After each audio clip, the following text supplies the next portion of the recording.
નિયતિ અગ્રાવત। આજે સુરક્ષા સેતુ સોસાયટી મોરબી દ્વારા કરાટે સેલ્ફ ડિફેન્સની ટ્રેનિંગ આપવાનો કાર્યક્રમ હતો, જે છેલ્લા 15 દિવસથી 200 ગર્લ્સની ટ્રેનિંગ આપી હતી મેં, જેનું આજે શોકેસ કર્યું અમે કેવી રીતે ગર્લ્સ ડિફેન્ડ કરી શકે, પોતે સેલ્ફ ડિફેન્સ કેવી રીતે શીખી શકે। અને બીજી હેલ્પલાઇન પોલીસની એમ કે આપણે એનાથી બીવાની જરૂર નથી, આપણી હેલ્પલાઇન નંબર એ લોકોએ આપણને જાણ કરી આપણને બધી। હું બધી ગર્લ્સને એક સંદેશ આપવા માંગીશ કે ગર્લ્સને બધાય શોખ હોય છે, ડાન્સનો,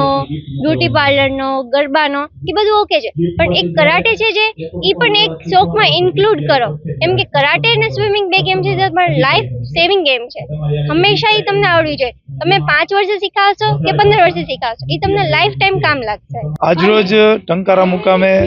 અમારા રાજકોટ રેન્જ આઈજીપી શ્રી અશોક કુમાર યાદવ સાહેબ અને મોરબી જિલ્લા એસપી શ્રી રાહુલ ત્રિપાઠી સાહેબના માર્ગદર્શન સૂચના હેઠળ અહીંયા મારા સીધા માર્ગદર્શન હેઠળ ટંકારા પીઆઈ શ્રી છાસિયાએ અહીંયા બાળાઓ જે કન્યા છાત્રાલય છે ઓરપેટ, એની વિદ્યાર્થીનીઓને સુરક્ષા સ્વરક્ષણની તાલીમ આપેલી હતી, જેમાં એમને કરાટે અને અલગ અલગ દાવ શીખવાડવામાં આવ્યા છે। આ જે કરાટેની તાલીમ આપવામાં આવી, જે સ્વરક્ષણની તાલીમ આપવામાં આવી, એનું આજે સમાપન સમારંભ હતો અને સમાપન સમારંભનું આયોજન ખાસ એટલા માટે કરવામાં આવ્યું કે બાળકોને અલગ અલગ પાસાથી અવગત કરવામાં આવે। અહીંયા સમાપન સમારંભમાં બાળકોનો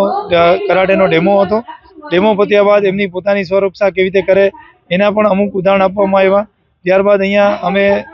અલગ અલગ જે બાળકોના સન્માન કરવા યોગ્ય હતા એમને તાલીમ લીધા બદલ સન્માન કર્યા। એની સાથે અહીંયા જ્યારે ભેગા થયા છીએ તો પોલીસ તરફથી કાયદાનો પણ સમજ આપવામાં આવે, એટલે સાયબર ક્રાઇમ વિશેની માહિતી આપવામાં આવી, મહિલા સુરક્ષાના કાયદાઓની, તેમજ નવા જે કાયદાઓ બન્યા છે એ તમામ નવા 3 કાયદાઓ બીએનએસ, બીએનએસએસ અને જે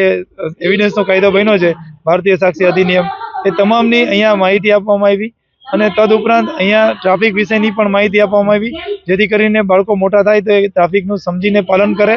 અને અહીંયા જે આ આખો કાર્યક્રમ કરવામાં આવ્યો એ વિવિધલક્ષી કાર્યક્રમ હતો અને ખાસ બાળકો કાયદાથી અવેર થાય અને પોલીસથી નજીક આવે એના માટેનો આ કાર્યક્રમ હતો। અને હું આજકાલના જે વાલીઓ છે એને ખાસ વિનંતી કરું, એક અપીલ કરું છું કે બાળકોને આપણે વિવિધ કોચિંગ આપતા હોઈએ છીએ, વિવિધ તાલીમો આપતા હોઈએ છીએ, ડાન્સની, ક્રિકેટની કે અલગ અલગ એક્ટિંગની, તેની સાથે થોડો ખર્ચો વધારે થાય પણ સ્વરક્ષણની તાલીમ પણ આપવી જોઈએ। પોલીસ તમારા રક્ષણ માટે બધે છે જ, પણ તમારું બાળક જ્યાં છે ત્યાં પોતાની રક્ષા કરી શકે એના માટે કેપેબલ થાય, એના માટે સ્વરક્ષણની તાલીમ આપવી જોઈએ, એવું મારું એક મંતવ્ય છે।